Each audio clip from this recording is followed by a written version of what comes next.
What's up guys, Bolt here, bring you a brand new Fast and Furious car remake. In today's remake, I'm bringing you Paul Walker's, or Brian O'Connor, known in the Too Fast, Too Furious movies, 1999 Nissan Skyline GT-R R34. Now this is my rendition of the car, exactly how I think it looks.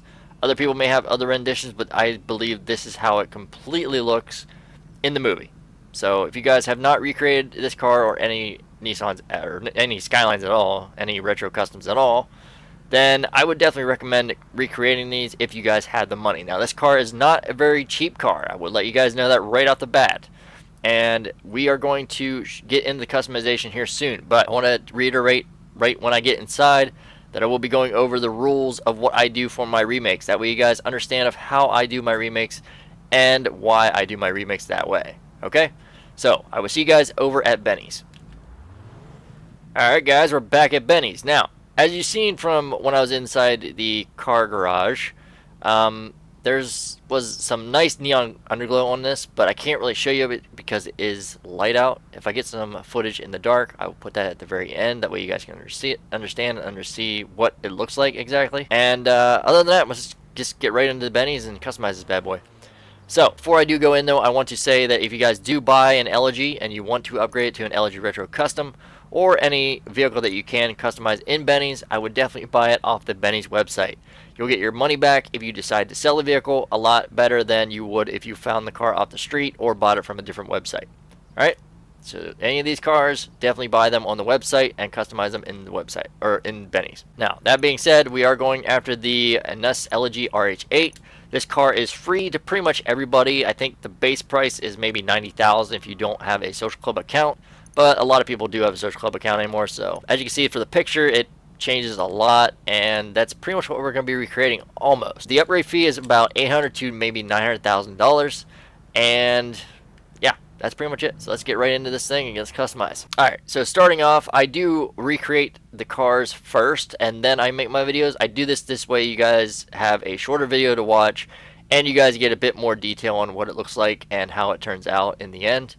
I go through everything I do, how I recreate it, and I also tell you guys to put whatever performance on you have unlocked.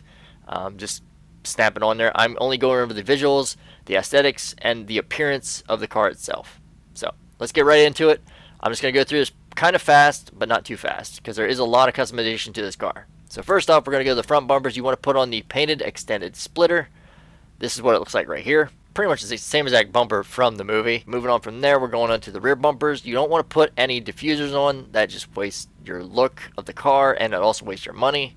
So don't do that. Just keep it stock. Save you guys a little bit of money. Keep it stock. Bumper accessories. Go to bumper meshes. You want to remove the bumper mesh so you can see that giant intercooler in there. And then once you remove that bumper mesh, you want to go into the intercoolers, and you want to put on the intercooler with the water sprayer. And it's kind of got like that elongated like round rectangular shape inside the intercooler.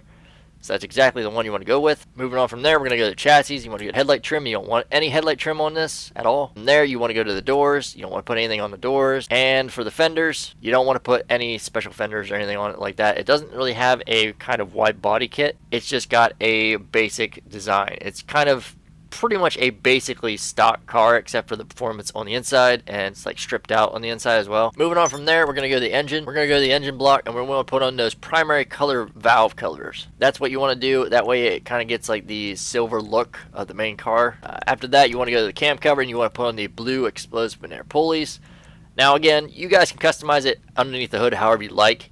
I mainly go over the aesthetics you see on the outside, not really the inside as much, especially the engine. You can't really see what the engine has inside the movie because they don't really show it. Strut brace, I just put on the polished strut brace. I think it looks the best. And that's it for that. Moving on from there, we're going to go to the exhaust. Now, I know a lot of people put on the race exhaust, but it's too big. In the movie, which I will show some pictures throughout this video, he has on the big bore exhaust. This is pretty much iconic and exactly the exhaust you want for the car. Moving on from there, you want to go to the grill, and you want to keep the grill stock. You don't want to add anything to it, and you don't want to debadge or change the color of the grill at all. So you go to the hood. For the hood accessories, you want to put on none. That means you don't want to put on any lips, you don't want to put on any hood catches or anything like that. For the hood, you just want to keep it a stock hood. basic plain, smooth, and clean hood. From there, you want to go down to the interior. Now, this is where it gets a little bit more expensive. If you guys don't have the money for this, you don't need to put it in here, but this is how you recreate the car and pretty much what all he has in it. Alright, so for the trim design, you want to keep it stock. Alright, no sun strip. For the trim color, you want to make that ultra blue, and I will go over that in the respray option as well. From there, you want to go to the dash. You want to put on the semi-stripped interior. This way it kind of gets like a stripped interior in the back, but it's also got a seat, and it's also got a little bit of design in the front. Okay, you don't want to go too far because you'll have all these knobs and buttons and gizmos and gadgets in here that you don't want. Alright, from there you want to go to the dials. You want to put on the pod taco and the dash gauges. This puts it up in the top right hand corner, right above the speedometer and all that, and that's kind of exactly where his is. Moving on from there, you want to put on the stock doors because he doesn't have anything special on the doors. The seats, you don't want any special seats either. The steering wheel, you want to put on the Apex Clubman because every time he uses his NOS buttons, they're pretty much always on the steering wheel. The light color, you want to go with the racing blue. His light color is like a lighter dashes and a darker background. This is kind of what the racing blue does. And the roll cage, you want to put on the half street roll cage. That way he does have a roll cage in it, and he also has one in the Prelude car, which I did a video on as well. Look at my channel, a little bit back, you'll see it. And it's pretty much the exact same car. This is just the more modified version.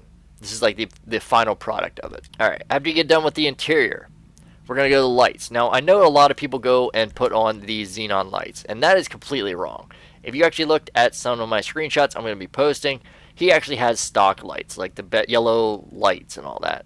Now, the little lights beside the main lights, they're not really light up on, in the movie, but this is what we get, so we got to deal with what we got. For the neon kits, you want to go to the neon layout, and you want to do front, back, and sides. And for the neon color, you want to do the electric blue. It looks the best, and it is pretty much the exact neon that you need. For the livery, you want to go down to Midnight Racer. This is pretty much exactly what the name sounds like, Midnight Racer, plus it looks like this. It's pretty much the iconic, Nissan Skyline livery from the movie. Moving on from there, we're going to go down to the plates. Now, the plates, you don't want any plate holder, so you want to remove the front plate, because you don't want any plate on the front. And for the license plate, you want to put on blue on white 1, and if you want to make a custom plate, the custom plate I came up with, which he has a space in between the U and the 8, is T4U842. Now, like I said, he has a space in between the U and the 8, but we can't put spaces in GTA Online, so this is about as close as you're going to get to the actual plate. Moving on from there, we're going to skip respray and save that for last. We're going to go to the roof.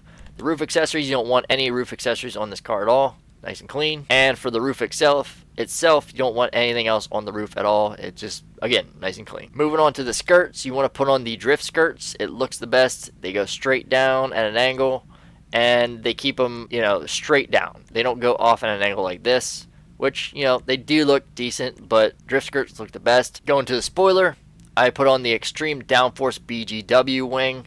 I think it looks the best, and it is pretty much the closest one we're going to get. Moving on from there, we're going to go to the wheels. Now, the wheel type is sports, and you want to go to the chrome rims. If you can't afford chrome rims, then go ahead and put the stock rims on until you can afford the chrome rims. I did the heist challenges, so I have the sport chrome rims for free. You want to put on the Endo V1. They look the closest, in my opinion. If you guys have any recommendation or suggestions on what would look better, please let me know down in the comments section down below. I will check it out, and if you guys are right and there is a better type of rim out there, then I will put it in the description as the top comment. So make sure you guys keep track of the comment section for any changes that I may make over time that you guys may point out or that I may find out myself. Once you get done with that, you want to go to wheel color. You don't have any wheels to color, so you just keep them chrome. Tires, you don't want any special tire design on these. Tire enhancements, I always put bulletproof tires on unless I'm trying to stance my car. At times I do stance this to kind of get a little bit of fun, but I never put bulletproof tires on it, so apologies for that, but you can if you want. It's up to you. I usually don't put bulletproof tires on if I want to stance it or if I want to drift with it or something like that. And tire smoke, you want to keep white tire smoke. Last but not least, the windows, you want to keep none. He has no tint on at all. Now, for the respray. It's a very basic respray, and it's very simple to make. For the primary color and the secondary color, you want to go with the metallic silver. And from there, you just want to go and add a pearlescent of ice white. That gives it that shine, that metallic, nice, shiny, like silver color. And like I said, you want to do that for both the primary and the secondary. Just change the secondary to silver and you're good to go. And again, for the trim, an ultra blue. And that, guys, right there is the 1999 Nissan Skyline GT-R R34 from Too Fast, Too Furious, the one that Paul Walker, or Brian O'Connor in the movie, drives down in Florida when he's racing the, the 4 racers or 3 racers or whatever it is. And it's a very iconic car. A lot of people have recreated this, but they have not recreated it to the best of their abilities, in my opinion. Or they may not care. They just want the delivery and the color, which is understandable. But I try to recreate my cars to the highest standard as I can. But although all that being said, I mean, there's not really much else to say. This car is a beautiful car. It drives great. It's got great handling, great acceleration, and it's starting to become a little bit dark out. So if I go over here in the shadow, you can guys kind of see that electric blue neon glowing really beautifully, and it just really makes this car really nice. So hope you guys enjoyed the video. If you guys did enjoy, be sure to leave it a like, and that does make my channel grow, and I do appreciate every single one of them. Anybody that stops by and does check out the channel. If you guys have any recommendations of cars you want me to recreate, please leave them down in the comment section down below as well. With all that being said, smash the like button, subscribe if you're new, and be sure to tune in for brand new videos coming soon. So I hope you guys have a great day, and I'll catch you guys later. I'm out, and I just destroyed this car. Peace.